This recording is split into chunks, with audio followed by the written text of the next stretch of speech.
G'day, so Millie from Elders in Dalby here. We're just down at the Tassari site today, down near Millmerran, and I've got Greg Wells with me from Corteva. So Greg, you've got a few herbicides here in the matrix that we've got today. If you could just talk me through a couple of those. Your Colex D, that's your new 2,4-D low drift, low odour. Yeah. And just what you've got upcoming with that and where you see it's fit. Yep.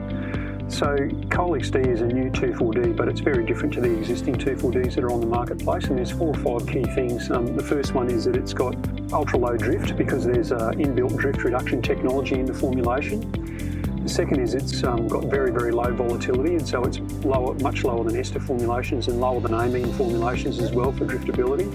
It's very low odour as well, and I've been spraying it a lot off and on for nearly 10 years now, and it's very, very different to the other 2,4-Ds in terms of its odour. It's very, very user-friendly. And then the last thing is proven compatibility. We've done a lot of work over the last few years looking at the compatibility of Colex D together with glyphosates and other treatments, and we're building a list now of all the things that it's compatible with that can be mixed with it so that it doesn't impact on the drift reduction technology, because ultimately we want to make sure that we're not going to recommend tank mixes that end up ruining the drift reduction technology that's built into the Colex D.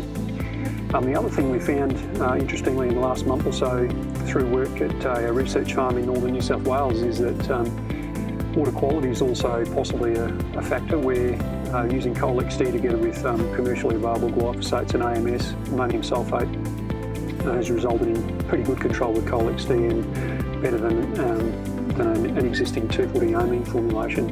And just seeing the fit with that Colex D, particularly in cotton areas with high risk, I guess, of drift. Yeah, that's right. So the really prime target for us is around sensitive crops, and cotton is very sensitive to 2,4-D. So our first focus is really the cotton area up and down the eastern seaboard of Australia, and then as we become established in there where people have a concern about volatility or drift or even odour in some cases, then as we look further afield and establish the product in the market, then we'll be looking to other places, further south in southeastern Australia and across in South Australia where they're concerned about vines and other sensitive crops as well.